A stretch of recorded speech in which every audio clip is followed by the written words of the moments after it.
the authors of the memo about parallel processing at IBM, Daniel Slotnick and John Koch.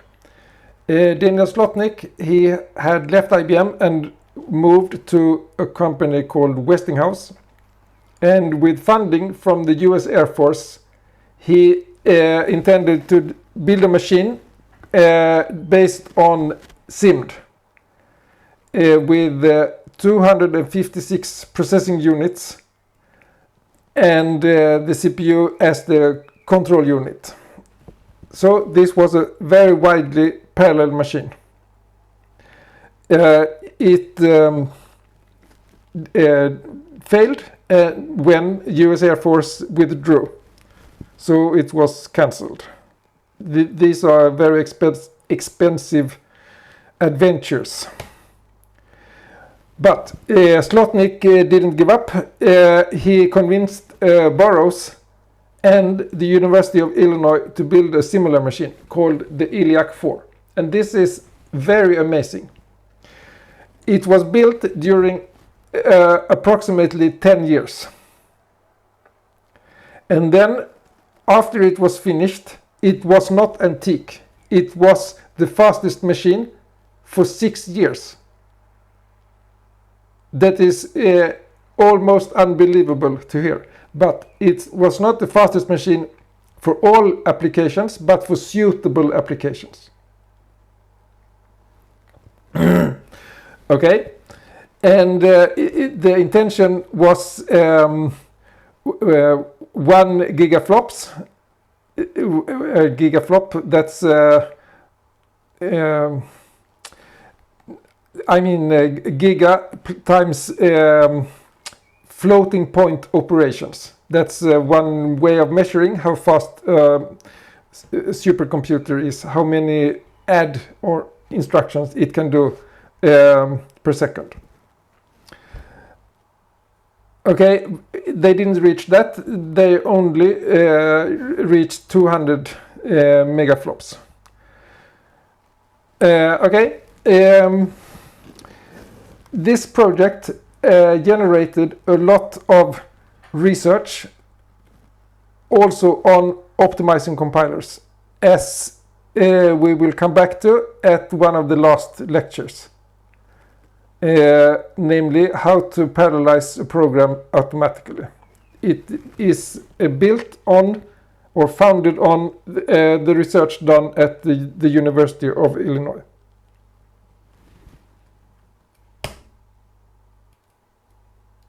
And I can just mention curiosity. That research at Illinois resulted in a compiler company which had a parallelizing C++ compiler.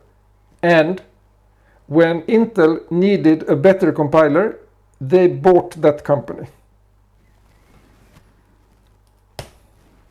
Okay, so the Intel compiler is originating from, perhaps none of the source code, but the atmosphere of writing compilers originated from this research project. Okay, CDC, of course, wanted to create an even faster machine, and they succeeded, and this 7600, as well as the previous, they almost bankrupt CDC. And then when Cray was working on another machine for quite some time, and he told the management that it was time to start from scratch. They were not too happy. And one reason for that, why they didn't approve it, was that they had a simpler design, which they preferred to bet on instead. Okay, so he left and started his own company, Cray Research, in 1972. And this is quite a weird thing to do in some sense, because developing a new computer is extremely expensive. So what could he achieve? But what is interesting is that the president, of CDC, he invested quite a lot of money in this startup. So at least he thought it might be a good idea. Okay, so what happened with the other machine that CDC bet on? Well, it failed.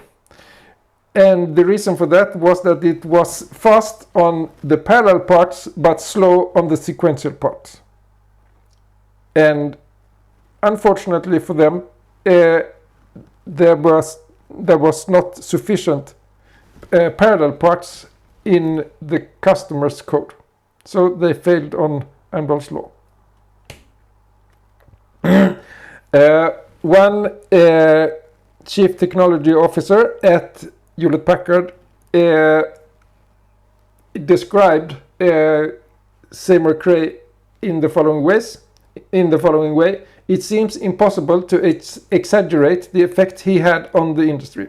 Many of the things that high-performance computers now do routinely were at the farthest edge of credibility when Seymour envisioned them.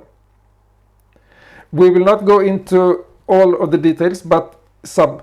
But we should mention also that who did Seymour Cray prefer to hire? It was not experienced engineer. It was top students, just recent graduates. And the reason for that was that they had not enough experience to think that his ideas would be impossible to realize. Okay, so what happened to his company? Well, he was respected at Wall Street and he got all the funding he needed.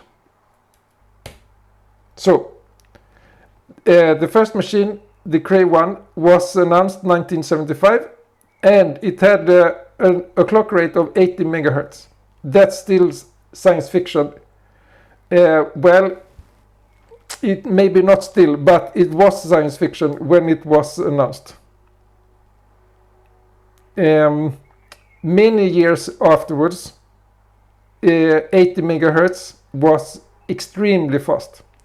And this machine was a success because he, well, not only because of that, but he used the Amdahl's law. So his machine was fast not only on the parallelizable parts for vector instructions, but also for the scalar parts. And a technique which he invented was to have vector machines with vector registers. And usually the vector machines, they loaded the vectors from memory and then wrote the result back to memory. But the Cray machine could use registers as vectors, and reuse the data in one computed to one register as a source operand to another vector instruction. So since the vectors were used, from the registers were used several times, the performance could be increased. And he was not so convinced about the SIMD approach, and he made the following remark about the iliac 4. If you are plowing a field, which would you rather use? 2 strong oxen or 1024 chickens?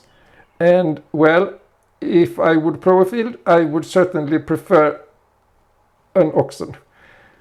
Well, many years later, that changed because the high-performance microprocessors became so powerful that it would be better to have numerous smaller CPUs than one huge CPU. Okay, so this is the Cray one. I was actually offered one, not working obviously, to have in my living room, but I actually said no thanks, and it's something that I'm completely happy with, because it wouldn't look so nice, possibly,